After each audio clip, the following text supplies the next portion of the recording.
Hey everyone, welcome back to my channel. So आप लोगों ने सुना होगा दीपिका पादुकोण और संदीप रेड्डी वांगा के बीच में कुछ कॉन्फ्लिक्ट चल रहा है एंड संदीप ने दीपिका पादुकोण को अपनी मूवी स्पिरिट से निकाल दिया है। नाउ यहाँ पर कुछ लोगों का कहना है दैट दीपिका ने खुद ही एग्जिट ले लिया एंड कुछ लोगों का कहना है संदीप ने उनको मूवी से निकाल दिया क्योंकि दीपिका ने बहुत ही ज्यादा अनप्रोफेशनल डिमांड्स उनके सामने रख दी थी। एंड अभी ना इस मूवी में तृप्ति डिमरी को लीड एक्ट्रेस का रोल मिल गया है और उनके को स्टार हैं प्रभास। सो ऑलरेडी मूवी को लेके पहले से ही काफी ज्यादा हाइप थी एंड काफी सीक्रेटली इस मूवी को बनाया जा रहा था। इससे पहले सैफ अली खान एंड करीना कपूर दोनों को ही इस मूवी के लिए अप्रोच किया गया था, लेकिन पेमेंट इशू की वजह से उन दोनों ने इस मूवी में काम करने से मना कर दिया था।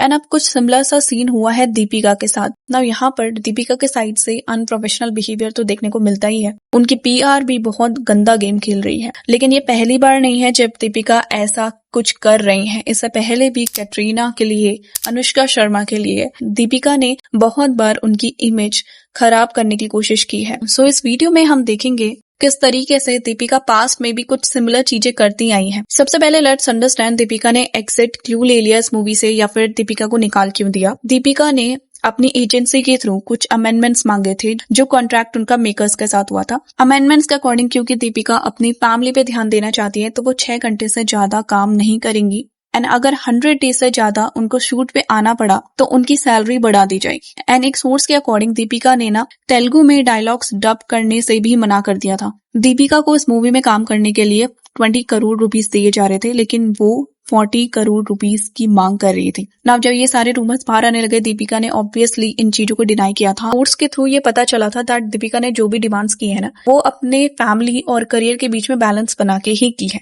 इट मीन्स उनकी जो भी डिमांड्स थी वो जायज थी। जब ये सारे रूमर्स बाहर आने लग जाते हैं, उसके बाद पिंक विला एक आर्टिकल पब्लिश करता है और इस आर्टिकल में स्पिरिट मूवी का प्लॉट लीक कर दिया जाता है। उसमें बताया जाता है मूवी एक A-रेटेड थ्रिलर फिल्म है और इसमें प्रभास एक पुलिस ऑफिसर का रोल में है। स्टोरी एक ड्रग माफिया गैंग के अराउंड घूमती है। ना मूवी का प्लॉट लीक हो जाता है। इसके बाद संदीप रेड्डी वांगा एक्स पर एक एंग्री नोट डालते हैं। वो लिखते हैं, When I narrate a story to an actor, I place 100% faith. There is an unset NDA non-disclosure agreement between us. But by doing this, you have disclosed the person that you are. Putting down a younger actor and ousting my story. Is this what your feminism stands for?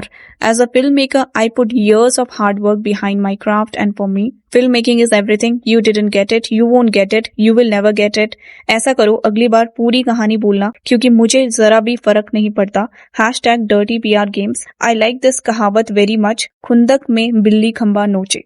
सो यहाँ पर उन्होंने दीपिका का नाम तो नहीं लिया, लेकिन clearly दिख रहा है कि दीपिका के लिए उन्होंने ये पोस्ट लिखा था एंड इसमें उन्होंने कुछ एलिगेशंस भी लगाए हैं। एंड दीपिका ना तृप्ति डिमरी जिन्होंने दीपिका को रिप्लेस किया है, उनको नीचा दिखाने की कोशिश कर रही है। एंड तृप्ति डिमरी को इस मूवी के लिए 4 करोड़ रुपए दिए जा रहे हैं। एंड ऑब्वियसली तृप्ति के लिए तो ये बहुत बड़ी बात है, उनको इस मूवी में काम करने के लिए मिल रहा है। एंड इन अ वे ये भी हो सकता है दैट दीपिका की इमेज खराब करने के लिए संदीप रेड्डी वांगा ने यहाँ पर तृप्ति डिमरी को ला दिया। संदीप रेड्डी वांगा ने तृप्ति को इस मैटर में इन्वॉल्व कर लिया। इसके अलावा जैमी ने भी एक पोस्ट किया था जहां पर वो लिखते हैं, पूरे ड्रामा में मैं 2 चीजें कंक्लूड कर सकता हूँ। जब भी कोई एक्ट्रेस बहुत ज्यादा एक्टिंग फीस मांगती है तो उसके बारे में बहुत सारे आर्टिकल्स लिखे जाते हैं। ऐसे भी मेल एक्टर्स हैं जिन्होंने बहुत हाई सैलरीज डिमांड की है और कॉन्स्टेंटली फ्लॉप्स देते रहे हैं, लेकिन उनके बारे में कोई भी आर्टिकल नहीं लिखा गया। एंड सेकंड चीज, जब भी तृप्ति डिमरी अच्छा कर रही होती हैं तो उनके बारे में बहुत सारे आर्टिकल्स लिखे जाते हैं जहां पर उनकी इमेज को खराब करने की कोशिश की जाती है एंड बोल्ड जैसे टर्म्स उनके लिए यूज किए जाते हैं। जैमी यहाँ पर ऐसा इसलिए लिख रहे हैं क्योंकि आर्टिकल में तो उसमें ये मेंशन किया गया था दैट बोल्ड सीन्स भी इस मूवी में होने वाले हैं लीड पेयर्स के बीच में। सो इन अ वे अगेन तृप्ति की इमेज को यहाँ पर टार्निश करने की कोशिश की जा रही है। एंड इन अ वे अगर दीपिका ने ही प्लॉट को लीक किया है तो दीपिका यहाँ पर तृप्ति को गिराने की कोशिश कर रही है, क्योंकि एनिमल जैसी मूवी करने के बाद तृप्ति की इमेज ही ऐसी बन चुके थे। दीपिका ने पहले कैटरीना कैफ और अनुष्का शर्मा के साथ भी ऐसा किया है। रणवीर को डेट करने के बाद रणवीर कैटरीना को डेट करने लग गए थे। इस वजह से दीपिका और कैटरीना के बीच में ना कोल्ड वॉर चल रहा था। ये दोनों कहीं पे भी एक दूसरे से इंटरैक्ट नहीं करते। सो एक बार दीपिका कॉफी विद करण में गई थी और वहां पर करण ने उनसे पूछा था दैट वो कैटरीना को क्या एडवाइस देना चाहती है। दीपिका का कहना था दैट वो एडवाइस नहीं देना चाहती, वो उनसे क्वेश्चन पूछना चाहती है। वो क्वेश्चन था वो उनका पासपोर्ट देखना चाहती है। सो एट दैट टाइम ऑडियंस का ये कहना था दैट दीपिका ये देखना चाहती हैं कैटरीना रणवीर के साथ कहाँ कहाँ ट्रिप्स पे गई है। एंड कुछ लोगों का कहना था दैट दीपिका जेलस है कैटरीना से और वो उनकी एज देखना चाहती है, उनको एज शेम करने की उन्होंने कोशिश की थी।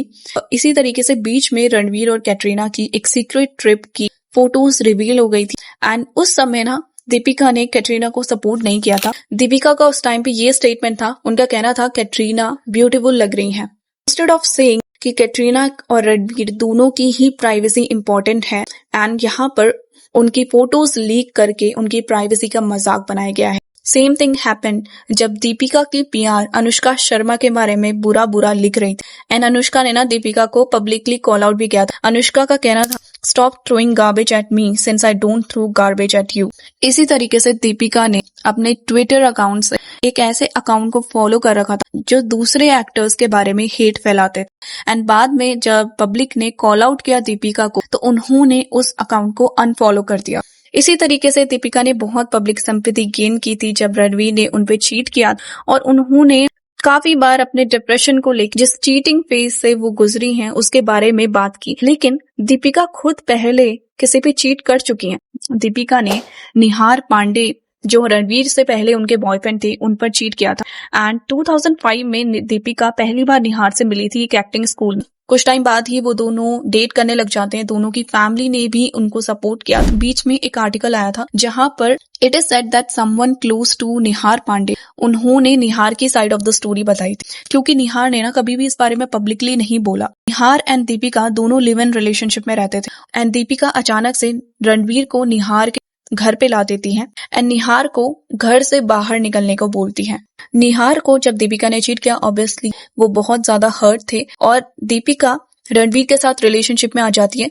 लेकिन एट द सेम टाइम वो निहार और युवराज सिंह दोनों से ही मिल रही थी और एक टाइम पे रणवीर ने दीपिका और निहार को एक साथ देख लिया था और कॉफी शॉप के बाहर ही रणवीर निहार की फाइट हो गई। इसी तरीके से दीपिका ने पब्लिकली लिव इन के बारे में बहुत ज्यादा बोला है। उनको लिव इन रिलेशनशिप बिल्कुल भी पसंद नहीं है। एंड ऐसा शायद इसलिए भी बोला गया था क्योंकि रणवीर और कैटरीना उस टाइम पे लिव इन रिलेशनशिप में रह रहे थे। लेकिन बाद में ऑडियंस को पता चलता है दैट लिव इन में दीपिका निहार के साथ ऑलरेडी लिव इन में रह रही थी। सो यहाँ पर ना दीपिका का दोगलापन देखने को मिलता है। उनकी पीआर भी बहुत बुरा वर्क कर रही है। दूसरी एक्टर्स के बारे में हेट फैलाना ये उनका स्टार्टिंग से ही एक पैटर्न रहा है। एंड समवेयर दीपिका इस चीज का एडवांटेज भी लेती है। जब कोई दूसरा एक्टर या एक्ट्रेसेस से कुछ गलती हो जाती है या फिर कुछ ऐसे स्टेटमेंट्स वो दे देते हैं, दीपिका की पीआर पूरा वर्क करती है उसे ज्यादा से ज्यादा हेट मिले। एंड जब दीपिका पे ही वो चीजें आ जाती हैं तो वो एक फेमिनिस्ट कार्ड खेलने स्टार्ट कर देंगी, एक विक्टिम कार्ड खेलना स्टार्ट कर देंगी। सो लेट्स सी आपका इस कंट्रोवर्सी को लेके क्या ओपिनियन है। आप मुझे इंस्टाग्राम पे भी फॉलो कर सकते हैं। वीडियो अच्छा लगे तो लाइक शेयर कीजिए, चैनल को सब्सक्राइब कीजिए। Thank you.